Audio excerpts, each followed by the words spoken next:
అబ్రహాము దేవుని వాక్యాన్ని నమ్మి ఆయన చెప్పినట్లుగా ప్రయాణమై ఆయన మాట ప్రకారం జీవించాడు.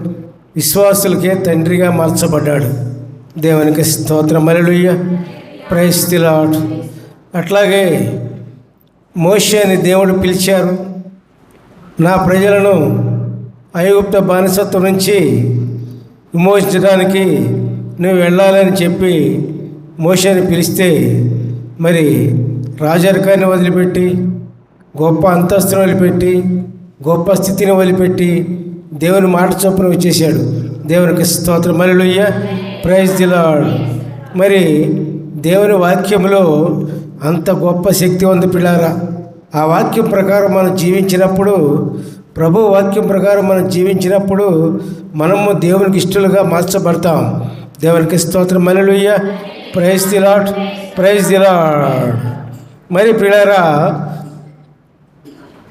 దేవుని వాక్యాన్ని ఏ విధంగా ఎన్ని విధాలుగా మరి తప్పిపోతున్నారో దేవుడు వివరంగా చెప్తారు పిల్లారా.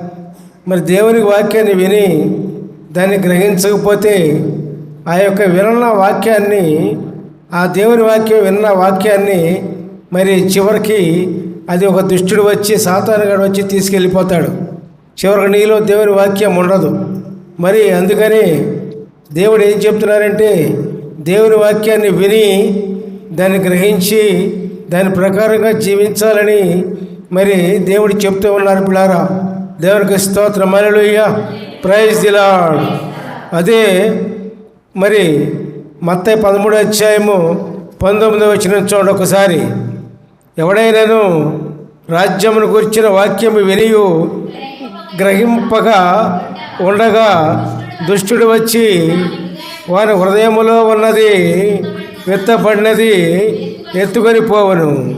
త్రోవ ప్రక్కన పడిన విత్తనం విత్తబడిన వాడు వీడే. దేవునికి స్తోత్రం. హల్లెలూయా. Praise the lord.